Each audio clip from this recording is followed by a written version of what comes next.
questions or thoughts on this? No, I understand it. So what this is it's hard to get two people to go ahead and do anything. And so you focus on two people and get them to do something, and then help those two people to get two more people. So in this here is where you have an art mentor and then you have two art buddies. And so, like, for example, we could go ahead and have, like, how are we going to get 25,000 people to go ahead and take this course? Well, if each person goes ahead and helps two people, and those two people help two more people, and those two people help two more people, you have what's called a ripple. The people are so self-centered that they won't help two people. And even most of the people on this call, like, they know hundreds of people, but they don't have a lot of influence over them, but they probably don't recognize that. And so for over a year, I've been trying to help people get this, Tom, and I can't. And last week was, the week of the Wizard in Chicago. So I asked the Wizard about this, and I said, listen, nobody is getting this. Like, nobody gets it. And I've been trying over a year, and not one person, Tom, not one person has got this. Not one. And the Wizard just rolls his eyes at me, and he's like, oh, no problem, Mark, I'll just do it for you. Because that's what friends do. So all of a sudden, like, boom, there's this website that appears magically out of nowhere, and it's almost like it's people go through it and realize how simple it is, but it's like raising a family, Tom. Like, you're two people, these are two of your kids. They're selfish, self-centered, think they're smart, they think they're giving, they're not, but they think they are. And then, if you have selfish kids, then you have selfish grandkids. And when you become a grandfather, you start to realize, oh my gracious, like, my grandkids are going to be worse than my kids. I better step in here and help my kids to see some things, because my grandkids, I don't know. Maybe that's just me and my family. Ski, questions, thoughts you have? I'd like to hear Tom's thoughts on why that atomic ripple effect is not working. Well, it's working, Tom. It's working, Ski. The thing, it's not that it's not working, it's that people don't get it. Why don't you get it? Well, that's a good question. Why don't people get it? Well, what's your thought? Go ahead, Tom. Probably because you have to make sure that those first two people have really gone through and internalized the program. Okay. When you first were explaining this, the thing that went through my head was, have you ever done that thing where you lean over to somebody and tell them something, then they tell somebody, and they tell somebody? By the time he gets back to you, it's totally different than what you said. Right. That's what I thought. That was going to be my comment as to why it wouldn't work. But if you have a consistent program that they're going through, there's no reason why it wouldn't work. Maybe you need to use the penny explanation so that they can basically see how that really works. I give you a penny every day, and I give you a penny the first day of the month and double it every day for 30 days, you're all of a sudden a millionaire. Right. And they can physically see what's going on with it, and it's the same, I think, the same model as this is. So that's a good question. So how come people aren't internalized? How do you get somebody to internalize something? Anybody, not just Tom, anybody. Go ahead, Tom. Well, first of all, they have to go through it. then it has to relate to something that they believe in or that they need help on. Once they internalize it and then start to believe it, then then their outcome changes. And when their outcome changes, the behavior changes. The behavior changes, then the outcome changes. Does that help, Ski, or not? Yes, it does. The thought that came into my mind was that they definitely need to have an understanding of what exactly is you're trying to get them to do, but they also need to see where it connects to them. That's the WIIFM again, because that's where people are coming from.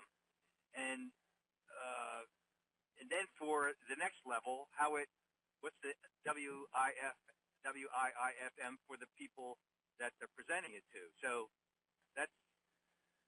I think that's what needs. There needs to be an understanding of what they're going to benefit. You said it. People are selfish. So what's in it for them? Where do they benefit? And if that's not clear to them, I think that's where, again, it's hard for them to commit to, because there's the commitment's the other part of it, I think. See, this is the thing I love about being about the Wizard. Tom, let us know when you can participate in the last Saturday, of a month, because I have a sense that when you come out to Chicago, that many people will want to meet you, in addition to the Wizard. So the thing that I love about the Wizard is he reminds me a lot of Tom. Because he just speaks his mind. But he's more brash than Tom. Tom will pull it back, but the Wizard won't. Tom will say, I want to the president of Easter Seals, can you help me go ahead and exploit your children? And then Tom waits 3 seconds, and he says, what I mean by that, and we were out in Nashville, and Tom explained it to me. He said, do you know why I do that? I'm like, I don't know. He says, because it's dramatic. It gets people's attention, so they listen to me, and then he explains it. What I love about the Wizard is the Wizard says, you all are all in the room stupid. And he won't pull it back. He'll just call the whole room stupid. Well, it's interesting because as you get older, I guess I get more like the Wizard. Right? I'm going to tell you how I see it. If you don't like it, then that's your issue, not mine. Right. See, and this is what, Alan and Nancy were out, this last Friday night, we went out to dinner. A bunch of us did. And then Saturday, we had the Wizard event. And Alan told the Wizard that he didn't think the Wizard was going to make any money. And the Wizard said, why do you think that is? And Alan said, because you're telling people things that they don't want to hear.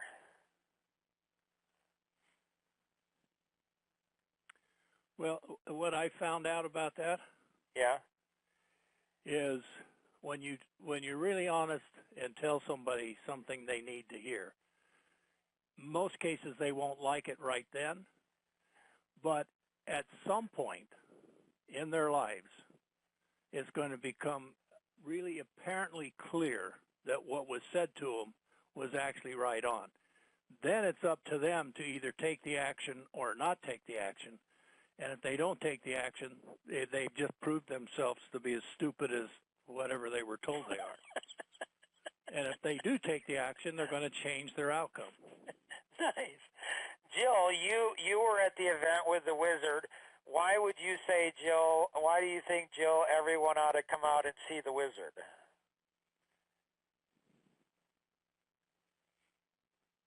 If you're talking, you're on mute. Nicole, what would you like to accomplish today? I'm kind of curious about what you guys are talking about with the art, and sitting here thinking this would be great, in the classroom. With the students and what they're working on with their projects. I think that could be really cool. Right, and they would go ahead and love that it's coming from the wizard too. Because the wizard does things in a fun way, like Tom. Like I've studied, the wizard must be studying Tom a lot too. Because Tom has that expressive, so that driver amiable personality will run somebody over, apologize for running them over, and then run them over again. That's not me. I'm the driver analytic, and I'll run somebody over and explain why they deserve to be run over. I don't know why people don't like me. Why would you not want to embrace me, give me a hug? But they don't. They don't like me. Tom, he'll run somebody over, and then they go ahead and are like, please, please, run me over again. Please, please. Like he does it with an expressive, bent about him, so people go ahead and enjoy. Like he does it with humor or a grandfather's chuckle or something. So Tom is actually 3 times as direct as I am. I don't get away with it, but he does.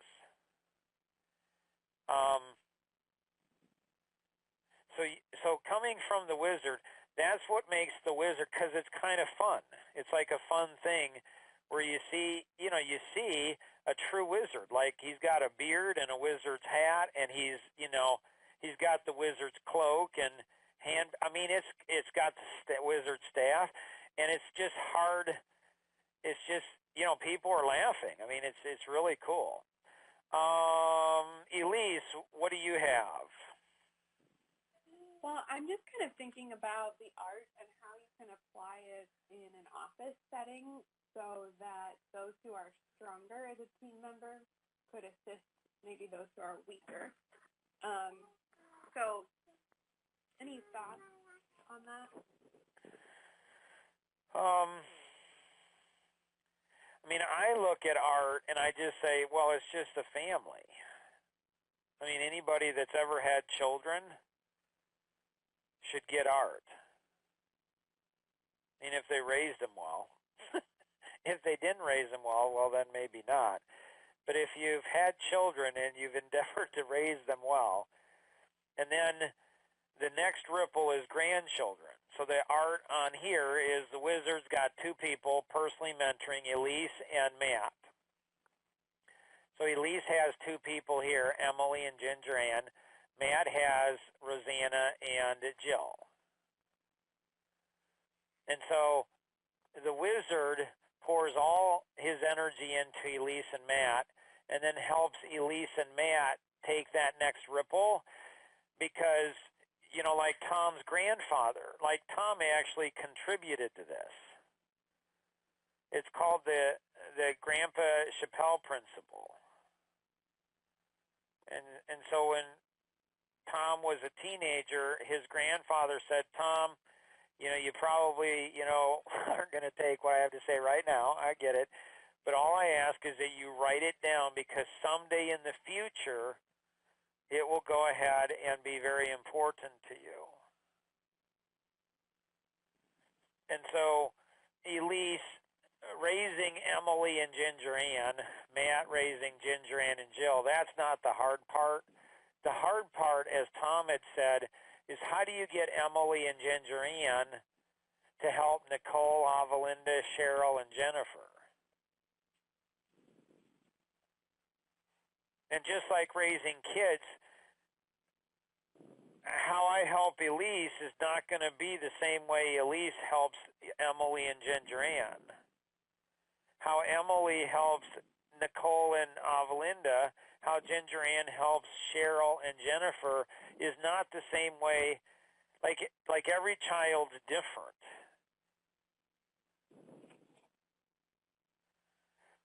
Who's calling in from 949? Is that Randy Lubke?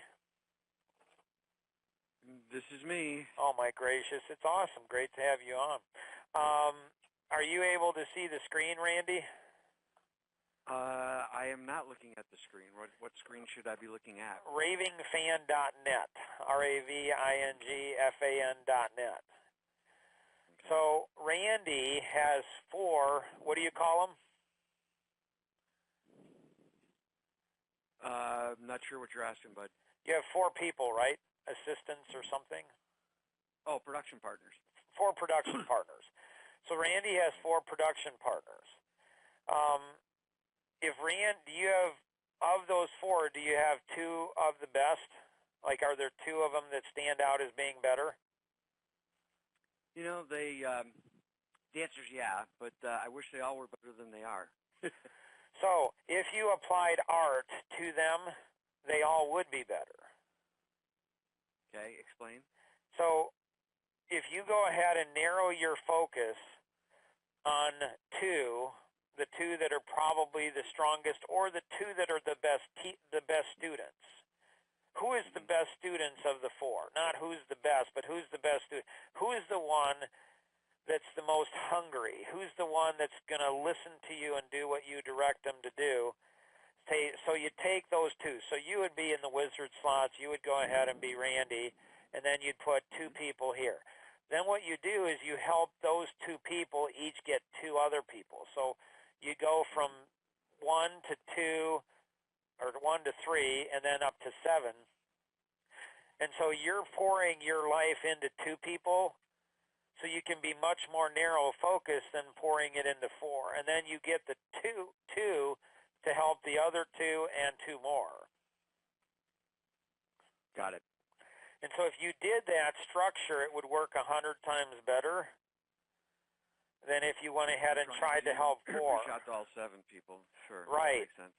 So you're narrowing your focus, and so what you're doing is you're helping the 2 and then those 2. So what's weird is those 2 that you're helping think that you're teaching them more than what they'll learn from, the 2 that they're each helping. But it's not the case. I think almost every parent that I know will say they learn far more from their children than they did their parents. See, in what this does is it also prevents the 2 from having the teenage principal thinking they're really smart. Because when you start helping other people, they'll come back to you, Randy, and they'll say, Randy, Julie is not listening to me. And Randy's like, really? Wow, I can't believe that. Well, what do I do?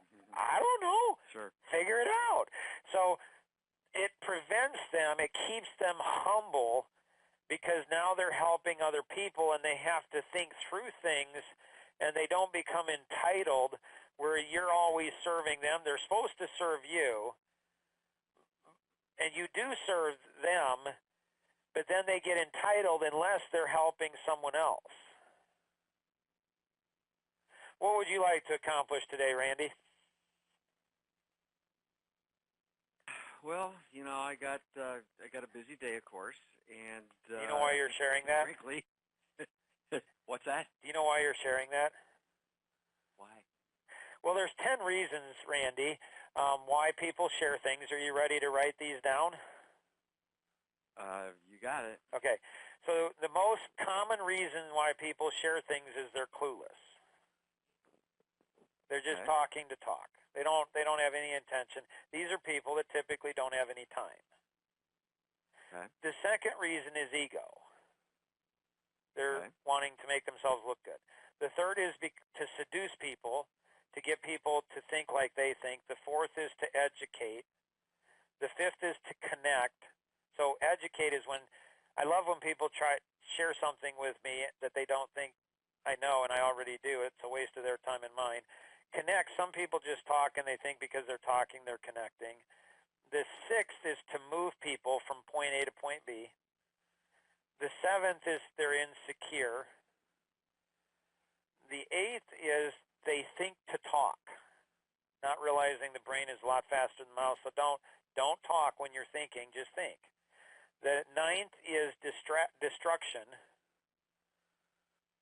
They're destroying something by what they're saying, not good or bad, just it is. And the 10th is intention. So what I've started to do, it's a little annoying to some people, like my wife is annoyed by it. I don't understand why. But whenever somebody's saying something to me, I'll just interrupt them and say, do you know why you're sharing that? like all the time.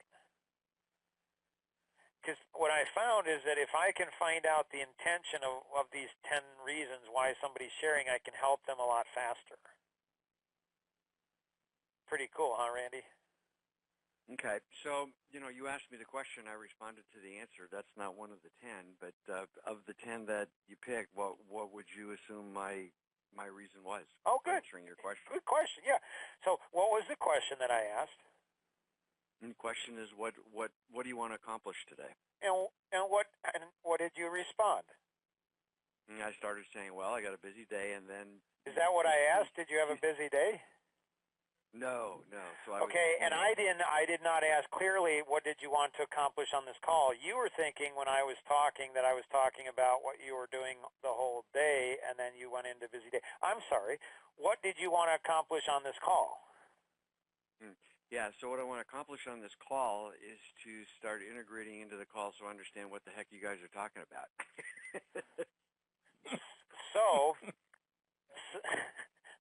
So one of the things, so Randy was on Action Vision, I don't know, roughly 10, 15 years ago, something like that. Right. And so we have advanced so much in the last 10, 15 years, it's insane. Like, it's crazy, so different now. Action Vision is so different now. So when I talked to Randy again, we were catching up. Randy, I said, what's your biggest challenge? He said, same thing it was 10 years ago. I don't have enough time. So there's a science behind, so I know how to give Randy an abundance of time. Like Randy can have, if he wants to have an extra 20 hours of free time a week, and he could take, 1 week off every month if he wanted to. So Randy, do you want an extra 20 hours of free time a week? Yes. And would you like to take off 1 week every month? Yes. Okay. Does anybody believe Randy that he really wants to do what he says he wants to do? See, Randy's not very convincing. Or we got a cynical group of people here. So so we're going to take a 5-second pause, this half an hour. If you guys need to take off, I have a little extra time, so we'll go into the bonus session here. So if you're able to stick around. So the key, Randy, is make sure you're on every week. If you're not, if you're out skiing or doing something fun, not a problem, but you have to make sure you listen to the half-an-hour sessions every week. If you miss 1 week in the next 2 months, it's the 1 week you would have learned how to get that extra time. All right. Makes sense. I will be on, or I will listen. All right, sounds good, Randy. Thank you. All right, 5-second pause, and we'll go into the bonus. Here we go.